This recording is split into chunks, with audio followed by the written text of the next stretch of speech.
Жалпы көрүүчүлөргө салам айтабыз, урматтуу көрүүчүбүз. Газеттеги маегибиз буюрса жарык көргөн турат. Бүгүн коомчулукка бир керектүү маалымат менен бөлүшөлү деп турабыз. Эгерде сиздин жашыңыз бул тармакта жаш курак таптакыр чектелбейт. Жалпы ушул тармакка кызыккандар көрсө болот. Ким унаага кызыгат, ким унаа оңдоого кызыгат. Ушул тармакта мен жумуш баштайт элем, кантип баштасам болот дегендер ушул видеону көрүңүз. Сизге сөзсүз түрдө керектүү видео болот. Бүгүн биз шаарыбыз Бишкектебиз. Сиздерге керектүү маалымат менен бөлүшөлү деп турабыз.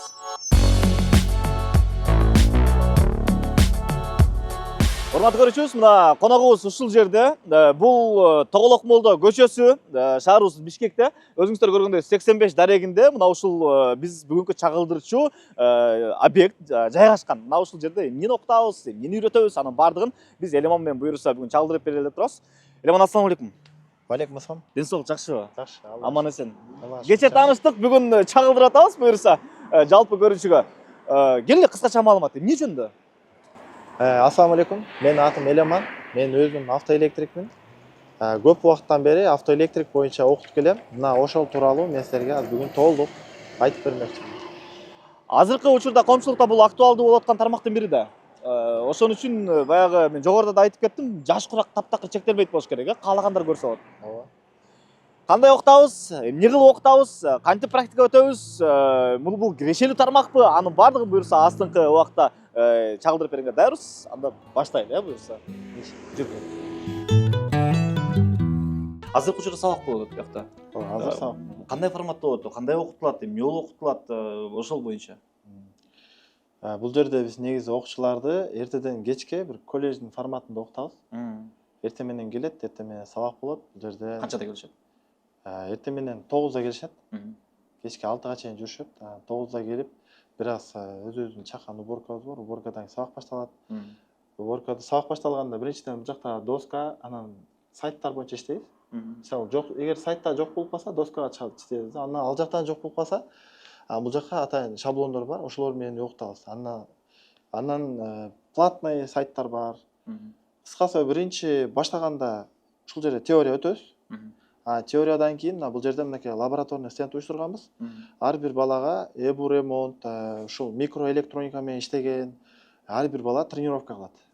Машыгат.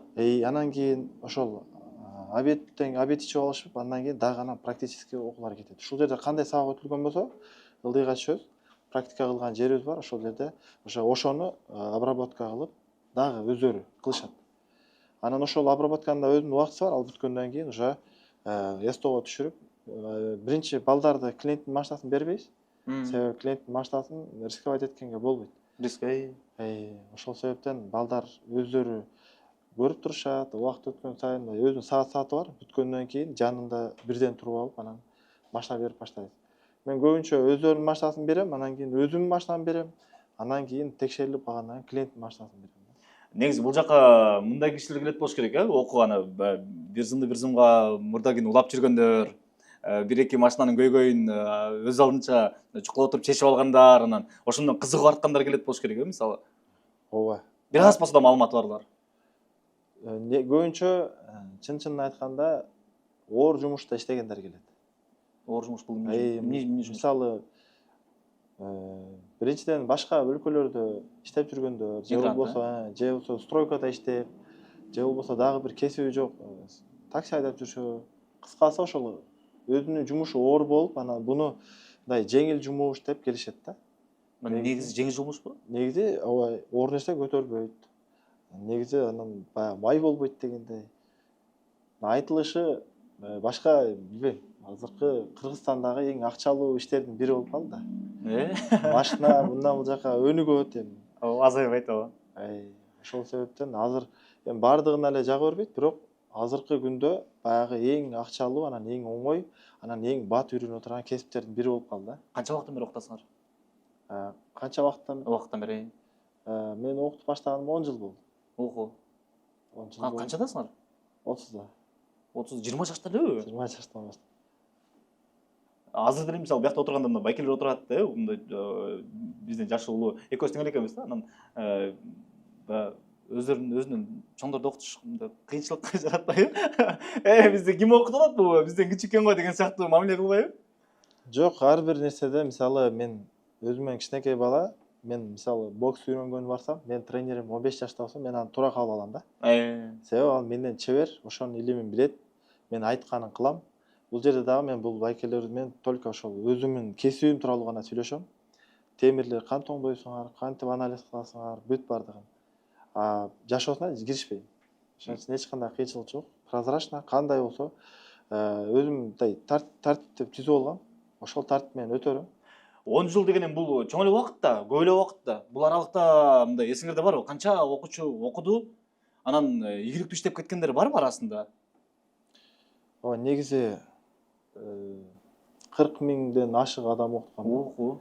Эми азыр ичинен иштеп, мен өзүм мен менен катташып тааныгандарым бир 200дөн ашык да. Мындай официально иштейт. Көбүнчө эле мен онлайн окутам да. Онлайн окуганды мен көбүн тааныбайм.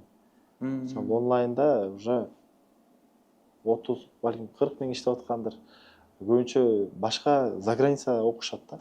Башка мамлекеттерден өтө көп окушат. Мен алардын санын деле билбейм. Өзүбүздүн публикадан карасак, ал жерде азыркы учурда 15 миң, 20 миң адам стабильный окуйт да. Мен азыркы учурда Элиман уруксат болсо, бул жакта байкелер отурат, агалар отурат. Агалардан бир-эки суроо жооп болсо, мындай так калп айтпай, жашырбай, анткени эртең дагы бүрсү күнү силердин сөзүңөрдү угуп, отзывду угуп туруп, анан бир киши келсе, алар келгенден ой, андай эмес турбайбы дегендей бир өздөрүнчө бир таң калбасын да. Честный отзыв. Ким сүйлөп бере алат агалар? Келиңиз. Келгениме бүгүн 15 күндөй болуп калды. Кандай болуп атат? Эмнени мындай көксөп келдиңиз эле да эмнени алып атасыз байке? Жеткиликтүү болуп атабы? Аябай жеткиликтүү болот, себеби буну YouTube'дан көрүп келгем Элеман агайды. YouTube'дан көрүп, анан сабагын көрүп, түшүндүрмөсү, методикасы жаккан жана ушуну дисциплинасычы. Ошону карап көпчөлөрдү көрдүм, бирок ошо Элеман агайдын эмесине көрүп басым жасадым да. Эмне жумуш кылчу элеңиз? Себеби мындай кыргызча жалпак тил менен түшүнүктүү болду да. Эмне жумуш кылчу элеңиз? Акыркы ушул жылдары негизи машина менен эле ошо доставка, такси ушундай эле иш кылып жүрөм. Бул тармакка өзүңүз кызыгышсыз да, э? Негизи бир аз кызыгуум бар болчу, бирок мындай ичине кирбей түшүнүгүм жок болчу да. Мисалы, биякта теория окуп атпайсыңарбы байке? Практиканын астына түшүп атасыңар. Ошол боюнча айтып берсеңиз да, мындай бул кандай окутулат, кандай практика болот, кандай теория болот? Теорияны биринчи Элеман агай ошо өзү айткандай эле телевизордон көрсөтүп берет схемаларын, анан чийип дагы углубленно түшүндүрүп берет да ошону. Бул кандай мындай. Андан кийин ошол нерсени ылдыйга түшүп эле практикада машинадан көрөбүз да. Мисалы, бул жака доска чийилген, ал кандай катуу, жумшак деген түшүнбөйбүз да. Ылдыйга түшкөндө практикада ошонун баардыгын Кармап көрүп, ордоруна коюп берет да. Бул жагы жумшак болот, бул темир катуу болот, ушундай сыяктуучу. Бул мындай иштейт, бул тигиндей иштейт, ошонун баарын түшүнбөй калбаган сабагым менде болгон жок да. Азыркы учурда байке буга чейин 15 күн окуган болсо, азыр сиз 3 күн экенсиз байке, э? 3 күн. 3 күндүк билим алууңузду айтып бериңизчи байке. 3 күндүк билим алуум ошол үйрөнүп атам, сигнал, стоп, ушундайларды үйрөнүп атам азыр пока. Мындай түшүнүгүм кичине болуп келе атат да, а так мурун мындай түшүнүгүм азыраак болчу, бирок кызыгуум бар болчу. Ошол анан бияка келип калган себеби ошол YouTube'дан көрүп, ошол сабак процессин көрүп, ошодон кызыгуум пайда болуп, анан ошодон келдим. Орусча айтканда баягы мынтип коет го, ожидание реальность деп коет го, мындай аяктан көрөсүңөр, макул көрдүңүз байке. Бияка келгенден кийин, мисалы, ошол сиз көргөн нерселер толук кандуу мындай үйрөтүлүп атабы байке? Болуп атабы? Болуп атат. Жетпеген эмне болот, ошону айтыңызчы. Эмне жетпей атат сизге? Ачык айтыңыз, мындай Элеман турат жаныңызда. Ачык айтканда, пока түшүнүгүм жаңы-жаңыдан мындай өнүгүп келип атат. Бирок түшүндүрүү процесси жакшы жүрүп атат. Биякта ошо доскадан, телевизордон баарын чийип, көрсөтүп, мындай түшүнүктүү болуп, астына түшүп, мындай карап кандай болот экен жумуш. Ошолорго азыр кызыгуум ушундай болуп атат да, мындай. Окуп атканым эмеси ушундай кетип атат. Анан дальнейший дагы буюрса, өзүм кызыгуум бар, үйрөнүп, Элеман агай жакшылап сабак берип үйрөтөт деген эмеден, ниеттемин. Буюрса, негизи ушул нерсе баягы жөнөкөй эле нерселер да, жөнөкөй эле нерселер. Мисалы, акыркы жолу дептер ачып, анын ичине жаңы баракты мындай барактап мындай жазганыбыз көпчүлүгүбүздө унутта калып калган болуш керек да, көпчүлүгүбүздө. Бирок мындай билим алам, окуйм, эч качан кеч эмес, баягы жогоруда айткандай эле. Анан биринчи кадамды таштаган бул өзүңөрдү жеңгениңер да. Бул ийгиликке карай, мындай өзгөрүүгө карай бараткан багыт да. Анан азыркы мисалы сиздин могу жазганыңызды көрүп туруп, мен жеке өзүм көптөн бери мындай жаза элекмин да, көптөн бери. Жаңы дептер алып атайын, мен дептер алайын, мен өзүмө ыңгайлуу ручка алайын деп туруп анан келип ушул сабакка отуруп элегим, ийбай көп болуп кетти да. Мен мисалы азыр көрүп сүйүнүп атам байке. Ийгилик жазыңыз, үйрөнүңүз, анан эртең барып үйрөтүңүз. Окуган менен окубаган айырмасы дайыма билинип турат. Буюрса байке, окуп билимдүү болуп, илимдүү болуп, жакшы кызмат кылыңыз сага.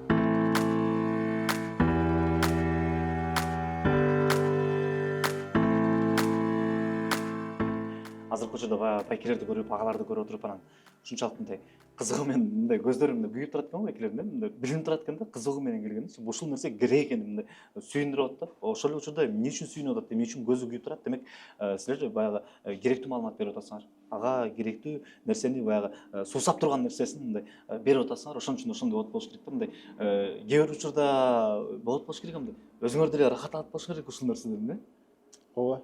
Мен негизи окутуш стилибиздин башкача экенин бирден бир себеби мен өзүм убагында кыйналганмын да. Көп адамдын алдына барганмын, жалдыраганмын, үйрөткүлө, окуткула, акчасын берейин. Анан ошолордон мен кыйналгандарымы мен буларга шарт түзүп берем да. Мисалы, кимдир бирөөнүн алдына барып, мен 50 миңге чейин убада берет элем да. 50 миң берейин, окуткула десем, окутпайт эле. Монополия бар эле да. Кызгануу. Монополия мисалы буну бирөө үйрөнүп алса, мен кесибиме мындай мен конкурент болот. Конкурент болот деген түшүнүк бар эле. Эми Алланын казынасы кенен биздин ошол нерсени максатыбыз мына Кыргызстандагы монополияны жоюу да. Жакшы кадрларды чыгаруу, Маштадагы шылуундарды, алдоолорду, ушуларды жоготуу. Анан биз өзүбүз начар шартта окуганбыз да. Даже яма жок эле, жатып иштейт элек, башка кылат элек. Мына ошол буларга яма кылып берип, мына бул жер азыр жазында салкын, кышында ысык, ушундай шарттар кылып берип, анан биздин убакта Google иштечү эмес. 10 жыл мурда окуган болсом, Google'да таптакыр маалымат жок эле. Ошол мезгилде мен тетрадтарга жазып жүрчү элем, ар бирин бирден ойлоп таап, бирөөнөн сурап, мен ошо кыйналганым үчүн атайын мындай даяр шаблондор жасайм. Бул шаблон жөнөкөй эле эмес да, бул машинада турушу. Машинада кандай устроенный болсо, ошондой турушу. Анан bundan сырткары бул жерде жок болуп калса, мен сайт менен иштегенде атайын бул жака телевизор коюп койгом. Сайтка кирем дагы, сайттан издешти үйрөтөм. Таптакыр сайтта да маалымат жок, анда чийип берем. Мына ушундай өзүмдөгү болгон кыйынчылыктарды мен буларга шарт түзүп берем да. Негизги ушу максатым окуткандагы рахат аламбы, албаймбы, анын маселеси мен негизи максат койгом. Убагында ошол монополия болуп, нацизм болуп, бири-бирине үйрөтпөй жүргөндө, ошентип кыйналып үйрөнгөн себептен мен өзүм убада бергем. Эгер мен үйрөнсөм, Кыргызстанга бунун бардыгын жаям деген да. Анын үстүнө кыргыз тилде. Кыргызча. Себеби биз орусча өзү көп да контент. 160 миллион орустар бар, ошолорго өздөрүнүн жетиштүү маалымат толтура. Американский сайттарда көп, бирок кыргызча мен эң алгачкы тартып баштагандардан болдум да. Азыркы күнгө чейин бул эч ким акча төлөбөйт, ошондуктан эч ким кылгысы келбейт. Менде максат башка болгон үчүн мен азыркы күнгө чейин тартып келем да. Бул дагы менин экинчи каналым да. Бул жака келдик биз. Маек башталганга чейин бир канча киши менен сүйлөшүп турсак, анан Элеман менен дагы баягы акылдашканы, учурашканы, амандашканы келген кишилер, мен сенин катталуучуңмун, мен сени YouTube'дан көргөм, же болбосо мен сизди ошол YouTube'да кыргызча алып барганыңыз чыгат деген сыяктуу бир канча сөздөр айтылды да. Бул аз болсо дагы, мисалы кечеге эле сүйлөшкөнүбүздө, ал жакта просмотр аз болуп атат, көрүүчү топтой албай атам деп мисалы ошондой айтып койсоңор, жок бул максатта аудитория силерге келип атканы көрүнүп турат. Бул чындыгында сүйүндүрөт, кыргызча экени. Ошол эле учурда бул кыргыз тилде өнүктүрүүгө дагы аябай чоң салым да. Бардыгыбыз эле кыргызча үйрөтүп, кыргызча сүйлөп келген кардарга кыргызча ошону түшүндүрүп берсек, бул сонун нерсе да. Анча-мынча нерсени орусча болгон үчүн, башка тилде болгон үчүн мындай түшүнбөй калган учурлар деле көп эле кездешет да. Аныңар токтотпогула, ийгилик болсун. Биз ушундай ишкерлердин ишмердүүлүгүн чагылдыраарда дайыма өздүгүн тактайбыз. Анткени айрыкча окутуу чөйрөсүндө болсо, кимге барып окуйм, эмне болгон киши, бул каяктан келди эле, каякты окуду эле өзү, эмне болгон тажрыйбасы бар деген сыяктуу баягы көрүүчүлөрдүн суроосу да. Ошол боюнча силер кимсиңер? Эмне болуп башталды эле, каяктан келдиңер эле, ошол боюнча айтып берсеңер да. Атым айтып кеткендей Элеман, жашым 30-да. Өзüm bir карапайым дыйкан үй бүлөдө чоңойгом. Ата энем дыйкан болгон, фермер болгон. Мына азыр деле ата энем бар. Ошол жаштыгыбыздан эле ошо карапайым жумуштарды кылдык. Талаада биз кылбаган жумуш калган жок. Эл катары эле ошо Россияга бардык ар түрдүү. Анан ошол биздин семьяда көп жылга чейин машина болгон эмес да. Анда негизи бардык эле адамдарда ушундай маселе бар эле. Адамдардын бардыгы ошол негизи машина жаңы келгендиктен көп эле мен курактагылар ушул кесипке тапшыргызган да. Себеби мындай үйрөнүп алсам техника келип атат деген сыяктуу болуп. Мен үйдөгүлөр ошол 11-де бүткөнчө 9-дан тапшырып окуп койбойсуңбу деген. Ошол биринчи кадам ошондон башталган. Анан окуганда Бул училище колледж. Ал мезгилдери 3 жыл 10 ай болчу. Анан ошо аягына жетпей Россияга кеткен үчүн 4 жыл 10 ай окуп калгам. Бүткөндөн кийин ошо эл катары Россиядан келдим. Иштейин десем иш жок. Анан атам балам менен ушундай дипломуң бар, ошонго ылайыктуу эле иш кыл деп ошо атамдын сөзү менен анан бир жерге барып, ошол шакирт түшүп уланып кеткем. Аз эле убакытта мен көрсө, бул өтө татаал көрүнгөнү менен аябай жеңил жумуш экен да. Бат эле үйрөнүп кеттим. Бат эле себеби мен техникага такыр аралашпаган адаммын да. Аралашпай туруп 3 айда жакшы ийгиликтер болду. Мен Россияда кыйналып 1 ай бою 16.000 рубльга иштечүмүн. Ошону бир жумада иштеп койгондо мен түшүндүм, бул тармакта акча көп, жеңил, адистер жетишпейт, кызыгуу пайда болду, акча мотивация берди. Ошентип ошол жерден өзүм иштеген жерден ошол жерде көп бала себепчи болуп, ошол деңгээлге чыгарышты. Бирок ал деңгээлге канааттанбай, анан Бишкекке келип окуп баштадым. Алматыга барып окуп баштадым, Россияга. Ошентип жылына 3 айдан окуп баштадым да. Ошол алган билимим балдарды чогултуп, бекерге сабак өтөт элем. Сабак өтүп, 2ден 3дөн алып жүрүп, жылдар ушинтип өтүп барып, уже мен мындай профессионалдык деңгээлге көтөрүлгүм келди. Ошол себептен баардык нерсемди сатып берип Бишкекке келгем. Бардык эмнелерди? Бардык болгондо эмне? Эми мен өзүм жашаган жерде баардык шартым бар эле, үйүм бар эле, бизнестерим бар эле. Эми ошолордун баарын билбейм кандай максатта кайра барып албайын дедимби, баардыгын саттым да. Анан Үй жайдын барбы? жок, ал жакта ишканаларымды саттым, үй жайларыбыз турат. Ишканаларымды сатып, бизнестерим. Эми ал жакта кайра барбай турган болуп келдим да. Келдим, бул жерге лицензияга тапшырып, баягы окуу жай ачыш үчүн да атайын өзүнүн мамлекеттин талаптары бар экен. Ошолорду баардыгын аткарып, лицензиябызды алдык, окуу жайыбызды ачтык. Мына буюрсам мынакей 1 жылдан бери бул жакта лицензионный окутуп атабыз балдарды. Сертификат беребиз, башка баардыгы мамлекет талабында да. Мугалимдерибиз баардыгы текшерилген. Анан кийин ар бир баланы биз мындай жөн эле окутпайбыз. Биздики өзгөчө деген бир кыскача айта кетейин. Эмнеси менен, эмнеси менен? Мен биринчиден бул нерсени өзүм жон терим менен сезип келгем. Биринчи бул плюсу мен өзүм действующий мастермин да. Ошол жагы. Андан кийин булда устачылыктан башка дагы көп ыкмалар бар. Мисалы, бизнестин эң эле мотору болгон график, тазалык, реклама маселеси бар. Андан сырткары ошол запчасть маселеси бар. Кардар менен болгон мамиле, анан өрт чыгып кетиши мүмкүн. Мына ошондой нерселерге коопсуздук, ар бир эле ишчинин, ар бир эле кардардын аманат маселеси бар. Мисалы, ичине бир нерсе уурдалып калышы мүмкүн. Мына ушул нерселерди баардыгын биз окуучуларга сабак катары өтөбүз. Ар бирин детально түшүндүрүп берем. Туугандар, мындай график койсоңуздар жакшы келет. Мисалы, мына мамлекеттик ишканалардын баардыгында саат 9-да ачылат, мынчада жабылат деген график бар да. 11-де барсаң жабык болбойт да. Бизге да биз ошондой биз серьезный ишкана, жакшы бир мамлекеттик деңгээлге чыгыш үчүн ошондой график кармаш керексиңер. Түштөн үйгө келгенде саат 2-де кетип 3-тө келбестен өзү бир убакытты коюп, намазыңарга, чайыңарга ылайыктуу кылып бир убакытты чечип, ошолор жазылыш керек деп. Бизде ар бир жерде тамеки чекпе өрт чыгат, тазалыкты сакта, айтор бүт жерде ушундай эскертүүлөр жабыштырылып турат. Балдар ошонго итаат кылат. Эртең менен келгенде бизде ушундай өз баардыгы уборка кылат. Биринчи тазалык бизде биринчи орунда турат. Графикка көндүрөбүз. Раскрутка кылганда ар бир келген баланы биз айтабыз. Мындай кылып өзүңөрдүн билген кесибиңерди элге көрсөткүлө. Адамды бир көргөндө анын кандай кесип нээси экенин билбейт да. ооба. Азыркы соцсеттерде ошол ачык айкын чыгыш керек. Камера чыгып адамдарга ар бир нерсенин жол жобосун айтыш керек. Мисалы мен электрикмин. Туугандар мындай лампочка салсаңар жакшы. Туугандар мындай магнитофон салсаңар жакшы. Туугандар машинаны мындай телесеңер азыраак акча кетет. Деп ошонун өзүңө тиешелүү болгон нерсенин баарын элдерге ачып көрсөтсө, элдер ошол сенин канчалык деңгээлиңе жараша, өзүңө жараша клиенттер келет, ошо менен иштешесиң. Клиентовый база келет, окуйм дегендер келет. Ошолорго чейин үйрөтөбүз. Реклама маселелерин ар бир келген клиент менен мисалы баягы мамиле машрат деп коет, клиент менен болгон мамиле.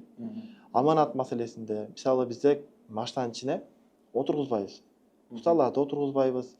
Мындай учениктерди отургузбайбыз. Машинанын ичинде келгенде съемка кылып алабыз. Эч нерсе ордундай болуп турабы, эч нерсе жоголуп калган жок. Эртең тапшырып берип атканда көйгөй жаралбаш үчүн. Ооба, ал өзүбүз үчүн дагы өзүбүздүн мындай не деп коет, клиенттин алдында жүзүбүз жарык болуш үчүн. Себеби ал көчөдө жүрөт, бизге чейин таштышы мүмкүн, башка болушу мүмкүн, трешная болгон болушу мүмкүн. Же бизге чейин башка эсодо бир нерсесин алып койгон болушу мүмкүн. Биз өзүбүз үчүн съемка кылып алабыз и клиент менен ошондой мамилени үйрөтөбүз. Клиент менен айтышпагыла, сыйлагыла, анын акысына кирбегиле. Айтор, бул жерде мен мындай кыскачалап айтканда мен өзүм даватчымын. Эми ошол жакта кандай бир сүннөт амалдар бар, ошолордун баарын кошуп үйрөтөбүз. Канткенде утулбайт. Максат Камзаев айткандай тиги ал менен маектешкенде айтты эле, мен заманбап даватчымын дегенде.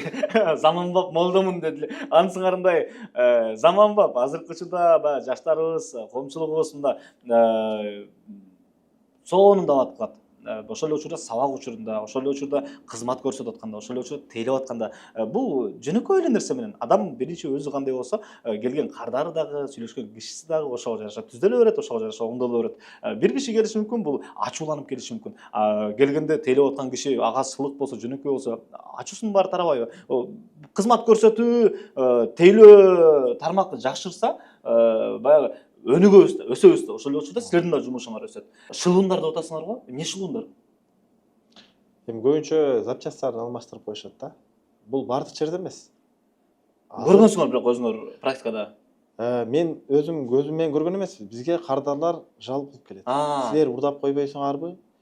Эмнеге антип ойлоп атасыз? Мына кече күнү менин катализаторум чечип коюптур. Силер дөңгөлөктү алмаштырып койбойсуңарбы? Эмнеге? Кече бирөө менин дөңгөлөгүмдү алмаштырып коюптур.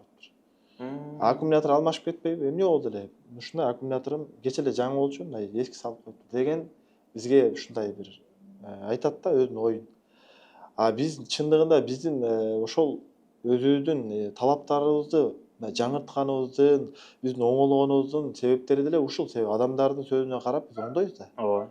Ар бирин оңдоп отуруп, аны балдарга дагы эртең башынан өтөт. Ошон үчүн биз алдын ала окутуп аткан мезгилде эле айтып баштайбыз да. Эмне бул? Бул лабораторный стенд деп коебуз. Манекен деп коебуз. Ушул жерде машинанын ичинде кандай жайгашкан болсо, ошондой кылып бул жерге жайгашкан. Бул жерге дайым токтору баары уланган болот дагы. Мисалы, мынакей центральный замоттон баштасак, муну биз балдарга үйрөтүп атканда негизги эшикте мындай управлениясы менен болот. Калган эшиктер ушунга баш ийет. Бул жакта негизги блогу, анан кийин негизи эле питание келип атканда через предохранитель алдын ала сактоочу менен коюлат деп ошо көргөзүп бергенге ар бир зындары ачык турат. Ушул жерде эле иштетип атканда биз ушуну ар бирин текшерип беребиз. Мисалы текшергенде так азыр мен силерге иштетип көрсөтүп берем. Атайын блок управления менен устроенный сразу иштеп баштайт. Мисалы бир жапканда негизги эшикти баары жабылат. Анан кийин пульттар, мына ушул эле пульт монтаж болгондо бул жакта аварийка болсо, аварийкасы кайсы жерге барып уланат, центральный замок кайсы жерге келип уланат, ар бири детально түшүндүрүлөт. Бул жакта болсо поворотниктер болсо, аварийкалар болсун, баардыгы түшүндүрүлөт. Кандай иштейт, эмне болот. Бул биздин сабак өткөнүбүзгө, өзүбүзгө ыңгайлуу. Биринчиден, мисалы, подфарник болсо, подфарникте караңыздар, бул подфарникте алды артында подфарник, номерное освещение, стопник, тормозду тепсе, мынакей тормоз күйүп атат. Бул жакта болсо дальний ближний, мисалы, мынакей Брежневди жандырды, дальний кылды. Буну ана бул схемалары адамдар дароо живой түшүнүш үчүн ушундай манекендер түзүп коебуз. Эми мындай көп аябай. Эми ар бир детальдыгы бар да. Ар бир детальдыгы. Мисалы, сигнал кандай иштейт десе, мына сигналды. Бул сигналды жөн эле айтып койбойбуз. Мына сигналды ичин чачып, ошо ичиндеги буюмдарга чейин түшүндүрүп беребиз. Кандай жаралат, ичинде мембранасы, бүт улиткалары, эмне запчастьтар турат, замок ачыш керек деген. Иштетиш керек. Стеклоподъемниктер мисалы мынакей. Бул жерде мынакей замокту ачкандан кийин стеклоподъемникти ылдыйга кылсаң мотор иштеди, өйдө кылсаң көтөрдү. Ушинтип баарын живой көрсөтүп беребиз да. Бул адамдарга элестеткенге оңой да. Ошол мындай өзүнө теңиз сиңиргени биринчи мисалы көп адамдар доскада түшүнбөйт. Сайтка чыгарып бергенде бир аз түшүнөт, бирок толук эмес. Анан мындай живой көрсөтүп бергенде адамдарга аябай эффект болот. эффект болот. Анан биз бул менен эмес, бизде именно ушул окуткандын дагы бир жакшы жери биз бүт ошол сабактын процессин тартабыз дагы 1 жылга закрытый аккаунтка доступ беребиз. Ал жакта эми сабактан унутуп калган нерселер 1 жыл бою кирип ошолорду пайдаланат. Ал жакта толтура схемалар, тактикалар бүт бардыгы бар да. Ал ютубка чыккан эмес. Ала биз атайын сабак кылып тартканбыз. Бизге көбүнчө баягы заграницада жүргөндөр, келе албагандар онлайн сабак тарт дейт да. Биз ошону онлайн атайын ошолор үчүн тартканбыз. Онлайн сабак да бар.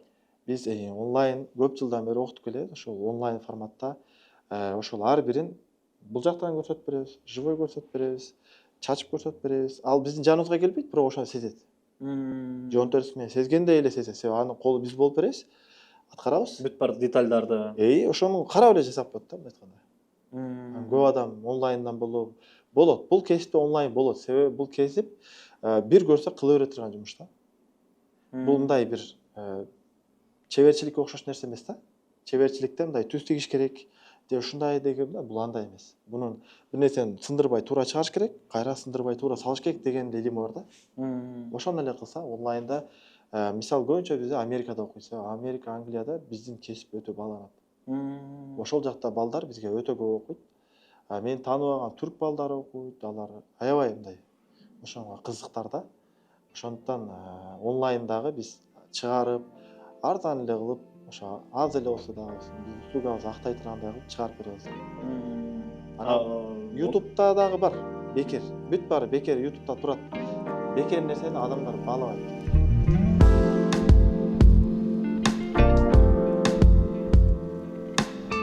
Эстон ачылганына ошол Бишкекке келип эле ачкам негизи. Окуу жай менен кошо ачкам, себеби бул ачылган себеби биринчиден мен өзүмдүн кесибим, экинчиден ошо балдарды кийин жумуш менен камсыз кыла турган ордум да.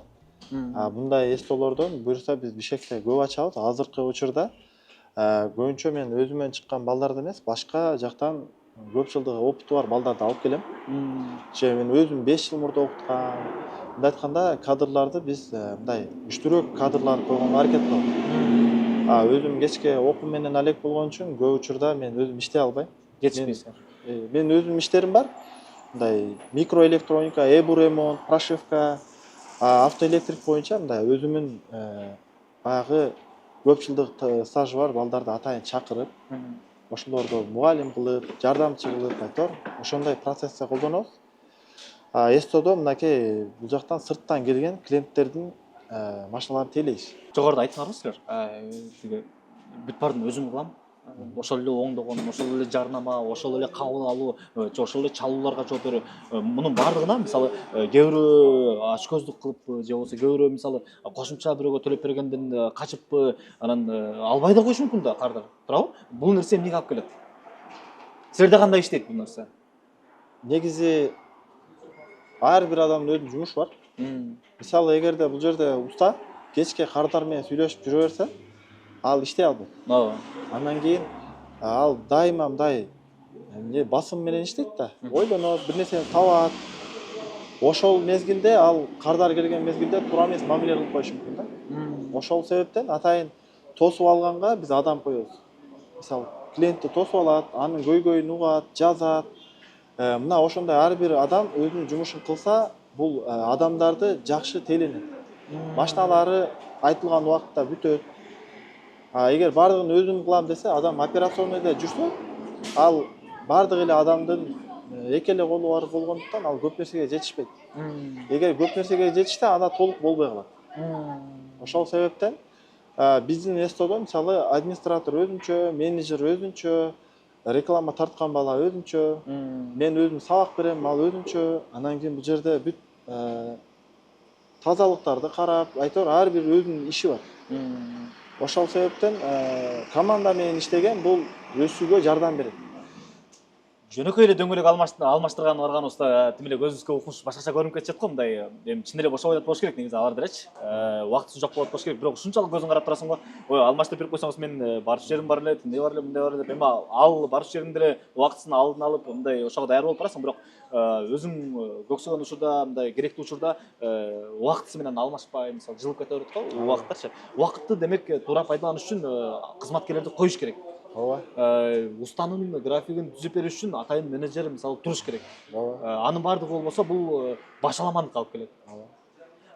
Бул мындай акчалуу бизнеспи? Азыркы учурда. Азыркы учурдагы машинадагы эң акчалуу бизнестердин бири. Себеби машина тарыхы азыр 80-90 жыл да. Машина чыгып баштагандан бери. Эми азыркы күндөгү эң кымбат технология бул машина болуп эсептелет да, жердеги. Эми ракета, самолетторду эсептебегенде, жерде жүргөн эң кымбат техника машина болот.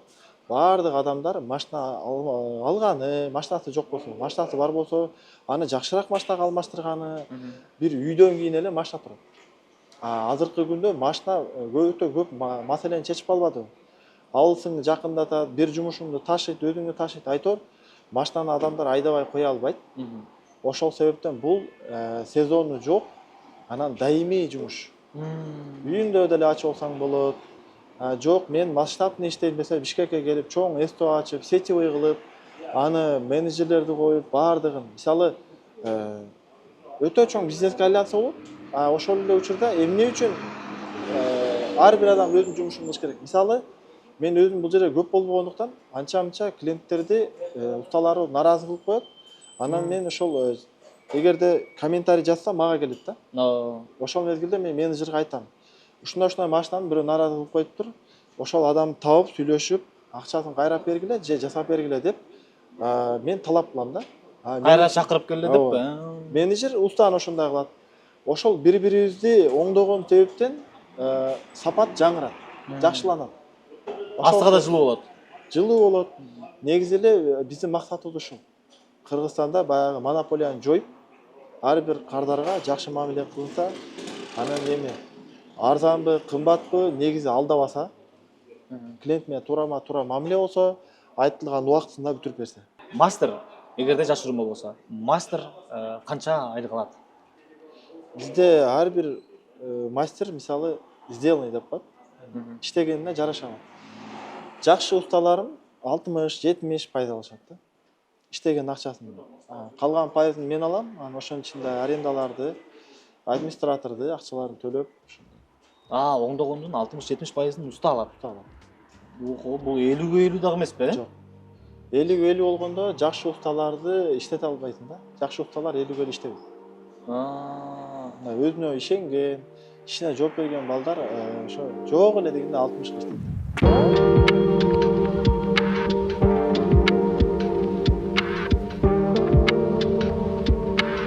Бул жер усталардын кирип, кофе, чайын ичип, үшүп калганда сынып, жазында ысыганда салкын, кондиционер бардыгы бар. Ошондой жер. Эми буну уюштурганыбыздын себеби биздин өмүрүбүздүн жарымы ошо эстодо өтөт. Өзүбүздү сыйлап кичине.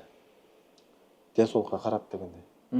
Ошонго атайын рабочий зона дейбизби, офис дейбизби, баарына кете берет. Негизи баягы сууктан иштешет да көбүнчө. Ошон үчүн азыркы учурда. Ооба, жазында өтө аябай ысып кетет да. Ошондо бир аз салкын бунун ичи. Кондиционер иштейт, кышында да печка ысык, ушундай. Мисалы бул эстодо жана окуп аткандар эске алса болот экен да. Демек мына ушундай шартты түзүп койсо, анан ошол эле учурда ачкычтарды көрүп турам. Бул демек жасалат, ачкычтар. Өзүңөр жасап бересиңерби биякта? Жагандай? Bizde көп тармакта иштейбиз. Бизде биринчи эле ошо автоэлектрик болсо диагностика, инжектор, ачкыч жасоо, программа, эбу ремонт, фара ремонт, андан дагы көп айтылбаган кесиптер бар, ошолор боюнча иштейбиз. Ошол адистер бар. Анан ошол адистерибизге атайын шарт түзүп беребиз ар бирине. Мисалы, бул жер прошивка кылган бала менен ачкыч жасаган баланын орду да. Жер ушундай жер. Бул жакта ал ачкыч жасаган балабыз азыр биз атайын опыт ашырганы атайын окуу жайларга жөнөтөбүз. Азыр ошол именно ачкыч жасаган балабыз ушул жерде баардыгы инструменттер менен барып, азыр ошол өзүнүн опытын ашырып жүрөт да. Жакында буюрса дагы Эламан менен бир чыгарылыш тартабыз. Ал болсо Эламандын бул жаштарга болгон салымы экен. Медреселерге барып сабак өткөн боюнча. Аны көп деле айтпай эле коелу, бирок кыскача эмнеге барып өтөсүңөр? Эмне муктаждык болду мисалычы? Анан кийинки берүүгө кыскача анонс кылып койгон. Бул медресеге биринчиден сабак бергенибиздин бирден бир себеби бул садака жарыя. Ал жерде илим алып жүргөн эртең адамдардын акырети үчүн кам көрө турган кишилер да. Дин менен туура жашаганды үйрөтө турган илим. Ошол илим алып жүргөн мезгилде алар көбүнчө өзүнө жеке эртең ошо нан табып жей турган кесипти өздөштүрө албай калат. Убактысы жок болуп калат.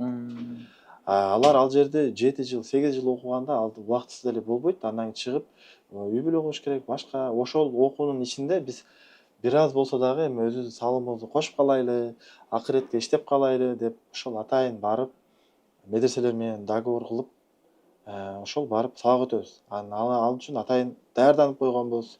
Мугалимдерди, проекторлор баардыгы бар. Барабыз, ошондой коебуз. Алардан бизге эч нерсе керек эмес. Акысыз. Мына ушундай иштер дагы эми көпчүлүк кылып жүрөт негизи. Көпчүлүк ишкерлер деле кылып жүрөт. Көргөнү бар, билгени бар, көрсөткөнү бар, көрсөтпөгөнү бар. Мисалы кечээ силер айтып отурсаңар, бул нерсени демек кылып жүргөн турбайбы? Демек силер көрсөткөн эмессиңер аны. Бир гана ыраазычылык үчүн барып, өтүп, керектүү маалыматыңарды берип, баягы сабагыңарды өтүп, аларга пайдалуу маалымат менен бөлүшүп келет экенсиңер. Бул сонун нерсе да, чындыгында. Ошонун баардыгы болгон үчүн силердин жумушуңар алдыга жылып атат. Ошонун баардыгы болгон үчүн мүмкүн силердин баягы балдарга болгон сабагыңар, бул жакта болгон жумушуңар, коллективде болгон сый урмат, алардын силерге болгон мамилеси, мына ушунун баардыгы кадыр баркыңар жогорулап келет болуш керек да. Ийгилик каалайбыз чындыгында. Бар болгула, дагы да окута бергиле. Анан колледжге барып эле жакында мен акысыз сабак өтөйүн силерге, мага бергиле ушул сабакты десе, кээ бир колледждер мисалы ар кандай жоопторду айтып атат деп айтып калдыңар да. Эмне кылайын дедиңер эле негизи? Максатыңар эмне эле? Мисалы колледжге барганда силердин. Мен өзүм колледжде окугам. Ал колледжде ошо эми баары эле билет. Ал жерде эски Зил, Газель деген техникалар турат. Анан ал жерде электроника боюнча көбүнчө окутпайт да. Өзү кесиби ошол, бирок башка нерсени окутуп коюшат. Бул эми ал жерде мугалимдердин айыбы эмес. Бул система бизде өтө эски. СССР боюнча калган система. Мен болгону колледжде мен ошол практика жагын мен кылып берейин дедим да. Бирок эми бул мамлекеттик болгондуктан мамлекет өзү чече албайт. Кат жазыш керек, мындай алыш керек, уруксат алыш керек. Мага андай так жооп чыга элек. Бирок мен өтө көп колледждерге баргам да. Барып, мага практика бөлүгүн бергиле, мен балдарыңарга бекер сабак өтүп берейин. Акысыз? Акысыз. Көбүнө айткам. Мен бул негизде бул эми мен окутуп жүргөнүн бирден бир себеби мен ушул Кыргызстанды оңдогум келет да, технология Кыргызстанда көтөрүлсө. Бул биринчиден өзүм акыретиме пайда. Экинчиден анын артынан канчалаган мындай не деп коет, жаштар өсөт, өнүгөт, технология көтөрүлөт, заводдор курулат. Эми бул ишти азырча эч ким кылган жок, кыла элек. Биз кылып атабыз, буйруса бул мага ишке ашат болуш керек. Дагы да мага жардамчылар чыгат буйруса. Ооба. Себеби мен көрүп атам, жаштар тартып атат, кылып атат. Эмнеге бул мындай берсеңер да, бул спорт бизде өнүккөн эмес го? Биз өзүм төрөлүп өскөн жерде бул кадимкидей спорт катары кабыл алып, адамдар кылышат. Мен ошол Кочкар Атадан болом. Кочкар Ата, ошо Майлы суу, ошол жерде профессионалдык деңгээлде, мамлекеттик деңгээлде катышат. Барбы? Мен дагы ошол мамлекеттик деңгээлге ошо тренировка кылып, убакыт бөлүп атайын тренировка кылам. Анан бунун пайдалуу, эң пайдалуу жерин айта кетейин. Адамдын моралдык көтөрөт. Бир нерсени жеңгенди, аягына чыкканды үйрөтөт. Себеби бул мелдешүү дегенде бунун баштайт старталат. Ол 5 круг, 10 круг болот да. Анда адамдын күчү калбайт, бирок намыс керек. Уже сен баягы маанилүү жерден келгенсиң. Акырына чейин жетиш керек. Же болбосо дагы бир өтө эле бийик жерден чыгып баратасың. Ошол бийиктикти багындырам деген адамда күч пайда болот. Ошону багынтканда адам моралдык өсөт. Мен колуман келет Экен, ишеним пайда болот экен да. Бизнесте, жашоодо моралдык поддержка болот. Мен ошон үчүн адамдарга мен буну айтам. Буну жөн эле мындай хобби эмес, мен азыр профессионалдык спорт катары кабыл алам да. Өзүмө. Ар бир жумада тренировкаларыбыз бар, соревнованияларыбыз бар. Мисалы өзүбүздүн группабыз бар, ал жакта 500дөн ашык адамдар ушу менен алектенет. Бул жер биздин практика кыла турган площадка. Бул жерде балдар биринчи ошол баштаганда биз ар бир баланын өзүнүн машинасын, же болбосо мен өзүмдүн жеке машинамды коюп беребиз ушулергечи. Коюп, анан ошону детально ошол окуган сабактарын бирме-бир тапшырышат. Жөн эле тапшырбай, съемканын алдында тапшырат. Ошол съемканы өзүнүн каналына жүктөйбүз. Себеби ал ошол окуганча өзүнүн катталуучуларын топтоп, анан жеке бизнесине колдонуп баштайт. Ошондой бир жакча өзү мобилограф бар, ошол тартат. Көп учурда бири-бирине таткызам, себеби мындай бирөөгө көз каранды болбой эле өз алдынча боло берсин деп айтор. Мен өзүм кантип тартып баштаган болсом, ошону көрсөтөм да. Кантип практика кылып баштаган болсом, ошону көрсөтөм. И анан буларды контролго бир адам коем. Туура болуп атабы, туура эмес болуп атабы? Ошондой ар бири текшерип турат. Бүткөндөн кийин жумушун карап коебуз. Кандай болуп атат? Экзамен Ооба. болот сөзсүз түрдө. Мен да өзүмдө иштеш үчүн мисалы, мен өзүм окуткан нерсенин баардыгын мага экзамен тапшырмайча мен албайм. Аны менде окугандар жакшы билет. Биз баягы адистерди ошо тандап алабыз. Себеби мындай эмне деп коет? Бирөөнүн аманатын бирөөгө берип атканда бул өтө чоң маселе да. Жоопкерчилик, бирөөнүн акысына кирип кетесиң, сен көрбөйсүң, балким ал сындырып коет, бир нерсе кылат. Ошол себептен биз өтө катуу контроль кылабыз. И бул жерде балдарга дагы ошону өтө катуу эскертебиз. Окуп атканда дагы бирөөнүкүн рисковать этпейбиз, өзүңөрдүкүн кылгыла. Өзүңөрдүкү жакшы чыкса, андан кийин дагы машина керек болсо, менин машинамды кылгыла. Андан кийин өтүп баратсаңар, анан бир досуңардын машинасын алып келгиле. Ушундай. Атайын негизи эмне деп коет? Атайын бир донор машина коюп коюшат. Анда бала жакшы үйрөнө албайт.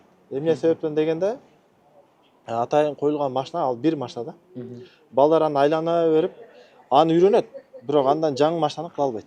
Бизге ар түрдүү машина болгондуктан Жаңысы, эскиси, маркасы ар кандай. Балдарда өсүү күчтүү болот. Ал мындай өзүндөгү болгон коркууну жеңип калат да. Биз бул жерде площадкада 20 күн кармайбыз, 10 күн уже башка жакта. Более навороченный ошол жакта кармайбыз. Жалпы канча окушат? Негизи айтылыш убактысы 1 ай окутабыз, сабактар бүтөт, бирок 3 айга чейин биз шарт түзүп беребиз бекерге. Себеби кимдир бирөө көп убакыт жүргүзүп келет. Менде 1 жылга чейин жүргөн балдар бар. Бардыгы бекер да. Бир окууга келет, болду, ошо менен башка оплата кылбайт. Ошонун ичинде эле үйрөтүп. Наоборот, биз акча төлөп баштайбыз. Чакан көрүнгөнү менен ичинде көп нерсе бар экен, бирок чындыгында баасында сурайганга жетиштим, баасында билгенге жетиштим. 2 миллион сомго баягы бул жерде тетиктер бар экен, керектүү буюмдар. Басымдуулугу эмнелер? Биз өзүбүз эмне жумуш жасасак, ошонго тиешелүү, өзүбүзгө керектүү тетиктер да. Себеби биз шаардын ортосунда болгон себептен бул жерде эми запчастька жөнөтсөңүз алыска кетип калат да. Клиент бар болот, андан кийин сен дагы күтөсүң. Негизи эле биз бул тармакта көп жылдан бери иштегендиктен бизде мындай магазин, эстолор биз Жалал абадтан болом, Жалал абадта көп бизде. Ошол дайым эле эстосун жанына магазин менен параллельно кошо ачабыз. Себеби бул экөө бири-бирине бир чай менен нандай эле нерсе да, бири-бирине аябай керек. Байланыш бар, Ошол себептен ошо параллельно ачабыз. ашыкча эч нерсе алып келбейт, мисалы ходовой дагы башка нерселер алып келбейт. Биз электрикпиз, и диагностика, инжектор ошонго тиешелүү датчик, электроника жана ошол нерсени өзүбүз установка кылабыз. Жакшы жери эмне болот? Биз мисалы бир нерсени сатабыз, брак болуп калат да. Биз эми аны эгерде өзүбүздө жок болсо, анда биз сатуучу менен барып, ошол жерде сборный эме баягындай процесс болот да. Сенин айыбың, менин айыбым дегенчи.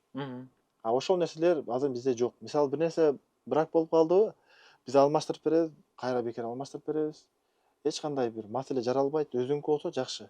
Ошол себептен бизде окуган балдарга ушуну дагы аш дейбиз да. Анан кийин суммасын дагы өзүбүз кенен түшүрүп, өзүбүзгө жаккандай кыла алабыз. Азыр эч кимге барып түшүрүп бер, менин кардарым деп айта албайсың да. Ооба. А бул жерде биз клиентке каалаган жагынан арзандатуу кылып бере алабыз. Мисалы, ар бир буюмду, мисалы, Android деп коебуз да, бир жумага Android'терди өзүнүн баасына сатып беребиз да. Анан көп адамдар буну реклама дейт, бирок андай болгону менен биз мына кылабыз да, бир буюмдан адамдар бир пайдалансын. Акция келет да бизге да, мисалы, бир буюмдар келет жаңы. Аны бизден башка эч ким билбейт. Анан биз алабыз аны, көп количество алабыз аны, элге сатып беребиз. Анан дагы бир четик келет. Алабыз аны, элге сатып беребиз. Бул магазиндин зекети десек дагы болот. Банкрот болуп калышы мүмкүнбү бул тармакта? Ооба, бардык бизнесте банкрот болуш мүмкүн. Себеби бул бизнестин өзүнүн плюс минустары бар. Товарды туура тандаш керек. Мисалы, бардык эле товарды оригинал деп сата берсең, банкрот болосуң. Адилеттүү болуш керек. Товар бизнесте бул именно запчастьта өтө адилеттүү болбосоң, адамдар азыр бардыгы билип калган. Кайсы кымбат, кайсы арзан, ошону болгондой айтыш керек. Анан кийин ар бир клиентиңди маселесин өзүңкүндөй кылып чечип берсең, ошондо иш болот. Графиктериң жакшы болуш керек. 9-да деп жазып койгонсуң, 11-де ачыласың. 6-га чейин деп койгонсуң, 4-тө жабыласың. Бул дагы бизнесте ушундай өзүнүн плюс минустары бар. Алны дагы бул процесске түшүп, же кимдир бирок албай калса, бизге кайласа болот. Бекер эле үйрөтүп коебуз. Бул дүкөндү эсептебегенде, окууну кошпогондо, силердин мисалы окуп кеткен бала жөн гана СТО ачты да. Жөн эле СТО ачты. Бул ошо электроника боюнча, анан да кошумча 1-2 кызматта боюнча. Орто эсеп менен канча тапса болот айына? Айына, Эми сөзсүз түрдө баягы жайгашкан жерине жараша, анан болот. ооба, бирок орто эсеп менен айтып көрөлү да. Мен Бишкекти айтайын. Бишкекте ортосу 80 000 табат. Ортосу. Эми ал бул мен жаңы чыккандагы баланы айтып атам. Эгерде ал 3 жыл иштеп койсо, уже 150 000ден көп табат. 5 жылдык стажы менен ал 200 000ден көп табат. Бул жеке өзүнө түшкөн киреше. Жеке мындай таза түшкөн прибыль ошондо болот. Бул эми азыр адамдар мындай рекламаларда, окуу жайларда айтып келип атат. 50 000ден 100 000ге чейин табат. Туура. Бул эң баштапкы да. Негизи бизде деле азыр орточо айлык, мына кече жакында мен соцсеттерде жакшы отурам. Кыргызстанда орточо айлык азыр 70 000 экен да. Орточо айлык. Ушундай деп белгиленип, бекитилип. Статистика. Ошол орточо айлыктан көп табат. Бул 100%. Эми биз баягы мындай публикада адамдарды мындай туура эмес маалымат кетип калбасын деп, биз дагы мындай бир аз азайтып, минималкага түшүрүп айтабыз. Бирок машина тармагы менин билишим боюнча азыркы күндө эң көп акча түшкөн тармактардын бири да. Мисалы, устачылыктар бар, башка. Жөн эле үй курган, башка кылган. Мына содачылык, базарда бир нерсе сатат, андай мындай. Ушулорго салыштырмалуу машинада акча аябай көп. Себеби бул өнүгүп келип аткан болуп атат да. Жаңылык. Токтобойт бул нерсе. Биз ошол эле окутуп аткан окууңарга ийгилик каалайбыз. Азыркы жүргүзүп аткан жумушуңарга ийгилик каалайбыз. Эми көпчүлүгүн анча-мынча сумма айтылган жок, бирок айтпаган эле туура болуш керек. Кечээ күнү мисалы өзүңөрдүн кызматкерлериңерге төлөп берген айлык акыны укканда мен сонун акча алышат экен деген мындай бир өзүмдө жыйынтык калды да. Демек, ар бир иште команданы ыраазы кылуу, команда менен чогуу бирге болуу, команда менен чогуу астыга жылуу бул өтө маанилүү экенин баарыбыз эле билет болушубуз керек, баарыбыз эле сезет болушубуз керек да. Айрыкча бул бизнесте. Анан ошол силерден окуп чыккан балдар бир нерсени үйрөнүп алышсын, өзүнүн көксөп келгенине жетишсин, ийгиликтүү тармак болсун. Кечээ максатыңарды айтып отурдуңар, кечээ кыялыңарды айтып отурдуңар, мен мындай масштабка чыккым келет деп буюрса чыгасыңар. Кыргыз тилдүү мисалы бир убакта чыгарып жүргөнүңөрдө ой чыгарбай эле койчу деп силерге мисалы ар кандай сөз айтылган болсо, азыркы учурда аудитория бир аз болсо да көнүп кыргыз тилдүү мына ушундай жабдыктарды айтып берип, мындай оңдойт, тиндей оңдойт деп жалпак сөз менен, жалпак тил менен түшүндүрүп берип атасыңар да, мунун баардыгы буюрсам мөмөсүн берет. Жөндөн жөн силерге ошону чык деп силерге мындай түрткү келген жок. Бул сөзсүз түрдө артында бир нерсе бар. Анан келди көрүүчү үчүн, элибиз үчүн бир сөз жыйынтыктоочу. Урматтуу жаштар, мен урматтуу ата-энелер, азыркы учурда көп жаштардын өзүнүн өздүк кесиби жок. Ошол себептен Россияда, башка жерлерде кыйналып, оор нерсени көтөрүп, белин оорутуп, айтор ушунча көп кыйынчылыктар болуп атат. Ошол себептен мен ар бир моонду кесип үйрөнгөнгө чакырам. Кандай кесип үйрөнсөңөр да кесип үйрөнгүлө. Балдар балагатка жеткенде акчанын көзүнө карап, баланы өзүңөрдүн бир жеке кызыкчылыгыңар үчүн жөнөтпөгүлө иштегенге. Көзүңөр барда өнөр үйрөнүп алсын, Кыргызстанга өзүнүн бир салымын кошуп калсын, акыретин куруп алсын. Ошол себептен жаштарга айрыкча шарт түзүп бергиле ата-энелер. Мага келген балдардын көп пайызы өзүнүн каалоосу менен өзү Россиядан иштеп келип, ушинтип окушат. Көп учурда ата-энелер эмне кыласың, сенден укса чыкпайт, сенден андай кыла албайсың деп ата-энелер өзү жемелейт. Ошол себептен мен ата-энелерди дагы, жаштарды дагы анан күнүмдүк бир такси эле кылып жүрүп, же болбосо дагы бир кичине иштеп эле кайра жатып алып, мына ошонго окшоп өзүнө туруктуу иш таба албай аткан жаштарды туруктуу өзүңөргө кесип үйрөнгөндү мен сунуштайм. Мен азыркы күндө мына ошонун артынан мынакей 10 жыл болуп калды иштеп келем. Эгер ким ушундай кызыктар болсо, мен дагы бир салым кошот элем. Мен дагы ушундай бир Кыргызстандын технологиясына, жаштарына жардам көрсөтөт элем деген ушундай мырзалар боло турган болсо, мен өзүм командама алган даярмын. Келгиле, чогуу иштейбиз. Азыр бизде токчулук, тынччылык, мынакей баардык нерсе ордунда. Эми өнүгүп, өсүп, анан кийин Кыргызстандын салымын өзүбүз кошуп калайлы. Себеби ар бир күн эртеңки тарых. Азыркы мына болуп аткан баардык жакшы нерселер эртең тарых болуп калат. Жөн эле жашап өтүп кетпестен биз дагы тарыхка салым кошуп калайлы. Ар бирибиз өзүбүз үчүн акыретибизди куруп калайлы. Ошондуктан баардык жаштарды мен өнөр үйрөнгөнгө жана өнөр үйрөткөнгө чакырам. Ата-энелерди болсо күчүңөр барда өзүңөр иштеп, балдарга эң жакшы шарттарды түзүп бергиле. Себеби азыркы жаштар бул келечек.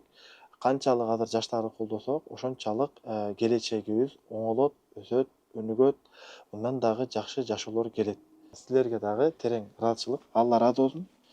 Атайын келип, убактыңарды коротуп, бизди чагылдырып берип атасыңар. Силерге дагы ишиңерге ийгилик. Bundan дагы чоң-чоң багыттарды багындырып, элге чагылдырып, Алланын ыраазычылыгын таап жүрөңүздөр. Bundan дагы иншалла көп катталуучуларды дагы bundan дагы көбүрөөк жакшыраак проекттерди Кыргызстанда номер 1 болушуңарды тилеп коем. Буюрса, чоң рахмат айтабыз. Мен буга чейин өзүбүздүн практикабызда бир канча жолу мындай окутууларды, мына ушундай ишкерлердин ишмердүүлүгүн чагылдырып жүрөбүз, бирок ошолордун арасында элеман өзгөчөлөнөт. Бул жулкунбаган, мен кыйынмын деп көкүрөк каккылабаган, баягы сабырдуулук менен окуучуларына дагы мына ушундай жөнөкөйлүк менен мындай подход кылган эң бир сонун агай экен, инсан экен. Таанышканыма кубанычтамын. Ишибиз ийгиликтүү болсун. Урматтуу көрүүчүбүз, келе окуйбуз, үйрөнөбүз, үйрөтөбүз. Билим алуу үйүнө менен куруп казгандай. Эч качан түбүнө жетпейбиз, окуй берели, үйрөнө берели.